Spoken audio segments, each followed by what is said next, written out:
विद्या की छात्राओं, हम लोग राजनीति विज्ञान के अंतर्गत प्रथम प्रश्न पत्र विश्व के प्रमुख व्यवस्थाएं, उसके अंतर्गत हम लोग स्विट्ज़रलैंड का संविधान पढ़ रहे थे। इसी श्रृंखला में आज हम पढ़ेंगे स्विट्ज़रलैंड की न्यायिक व्यवस्था। संघों में न्यायपालिका की व्यवस्था का उद्देश्य जो है वह यह है कि वह संविधान की सर्वोच्चता की रक्षा करे। अपने इस कार्य को करने के संबंध में उसे संघ व उसकी इकाइयों के बीच के अधिकार संबंधी झगड़ों का निपटारा करना पड़ता है। तो संघ व इकाइयों की व्यवस्थापिकाओं द्वारा बनाई हुई कानूनों की वैधानिकता देखनी पड़ती है। तो संविधान की रक्षा होती रहे, इसके लिए संघीय न्यायपालिका को न्यायिक निर्देशन का अधिकार प्राप्त होता है। पर स्विट्ज़रलैंड की संघ व्यवस्था में न्यायपालिका की स्थिति पूर्णतः इस प्रकार की नहीं है।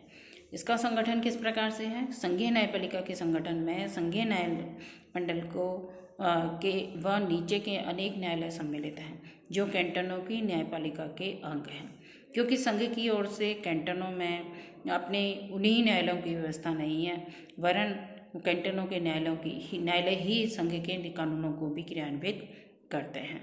तो संघीय न्यायमंडल का कार्य केवल क्या है? कैंटनों के उन निर्णयों के विरुद्ध अपीलों की सुनवाई करना है जिनका संबंध संघीय कानूनों से होता है।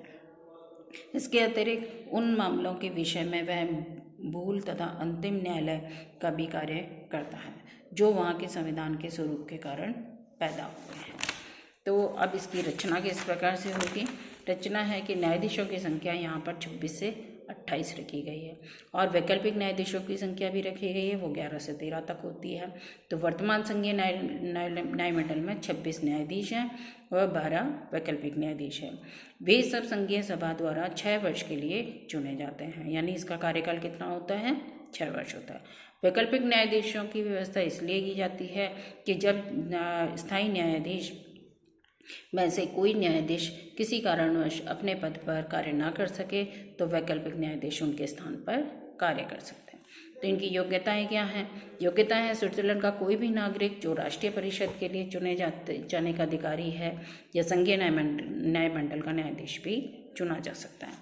वे लोग जो संघीय सभा या संघीय कार्यपालिका के सदस्य हों या संघीय परिषद की नियुक्ति को कोई कर्मचारी हो तो संघीय न्यायालय के न्यायाधीश वो नहीं चुने जा सकते हैं, यानी वो एक ही समय में संघीय संसद और संघीय कार्यपालिका के सदस्य नहीं हो सकते।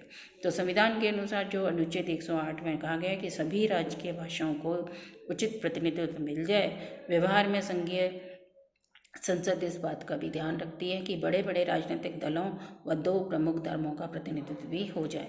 न्यायाधीश के पद पर कार्य करते हुए कोई भी व्यक्ति लाभ का अन्य कोई पद ग्रहण नहीं कर सकता।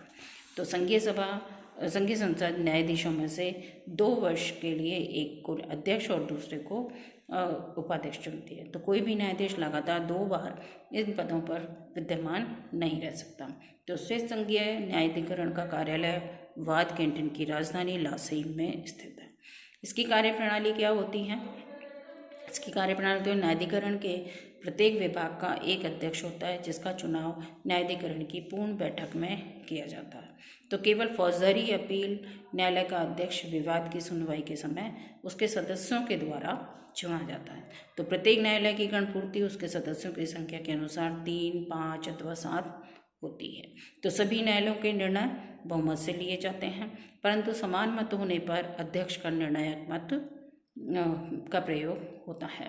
तो न्यायालय की कार्यवाही खुले में होती है, यद्यपि कभी कभी यह गुप्त भी हो जाती है। तो स्विट्ज़रलैंड में केवल फौजदारी विवादों के लिए जूरी व्यवस्था विद्यमान है। इस उद्देश्य से सारे स्विट्ज़रलैंड को 5 क्षेत्रों में विभक्त किया गया है। जूरी में 12 सदस्य होते हैं कि जिन्हें संघीय असीसर कहा जाता है।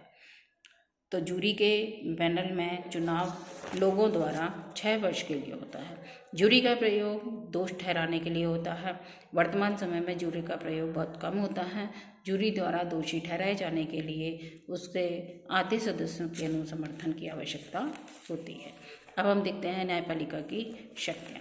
तो इसमें हम इसकी शक्तियों को 3 भागों में बांटते हैं: मौलिक शक्तियाँ, अपीलीय शक्तियाँ और प्रशासनिक अधिकार। तो सबसे पहले हम पढ़ते हैं मौलिक शक्तियों के बारे में। मौलिक शक्तियों में दीवानी और फौजदारी दोनों प्रकार के विवाद होते हैं। पहली बात हम देखते हैं दीवानी मामले। स्विट्जरलैंड राज्यमंडल, स्विस राज्यमंडल और कैंटनों के मध्य उत्पन्न होने वाले विवाद आते हैं इसके अंतर्गत। दूसरे, राज्यमंडल और निगम के मध्य उत्पन्न होने वाले विवाद। और तीसरे आते हैं कैंटनों के मध्य उत्पन्न होने वाले विवाद, दो कैंटनों के मध्य जो विवाद उत्पन्न होते हैं। चौथा आता है राष्ट्रीयता के खो जाने से उत्पन्न होने वाले विवाद। पांचवें आते हैं कैंटनों के समुदायों के मध्य नागरिक अधिकारों संबंधी विवाद। और छठे आते हैं कैंटन और निगम के मध्य उत्पन्न होने वाले विवाद। तो अब ये तो हमने देखे दीवानी मामला। अब आते हैं फौजदारी विवाद से संबंधित शक्तियाँ। तो राज्यमंडल के प्रति घोर विद्रोह अर्थात देशद्रोहिता, क्रांति अथवा संघीय सत्ताओं के प्रति हिंसा संबंधी विवाद होते हैं। दूसरा है अंतर्राष्ट्रीय कानून के प्रति अपराध होते हैं।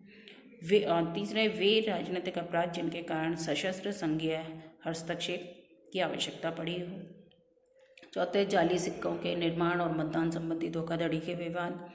संघीय पदाधिकारियों द्वारा अपने अधीनस्थ अधिकारियों के विरुद्ध लगाए गए अपराध। और नेक्स्ट है संघीय सभा की अनुमति में से कैंटनों द्वारा प्रेषित विवाद। और इसलिए यहाँ पर आंशिक न्यायिक पुनरावलोकन की व्यवस्था पाई जाती है। फिर आता है, ये तो हमने देखा मौलिक शक्तियाँ। दूसरा है अपीलीय शक्तियाँ। स्विट्जरलैंड में किसी प्रकार के निम्न संघीय न्यायालय नहीं है जिस प्रकार के अमेरिका में है, अतः न्यायाधिकरण का अपीलीय क्षेत्राधिकार बहुत सीमित है। इसे कैंटन की अंतिम न्यायालय के निर्णय के विरुद्ध अपील सुनने का अधिकार है। दीवानी कानूनों में एकता बनाए रखने के लिए ऐसा किया जाता है। तीसरा है प्रशासनिक अधिकार।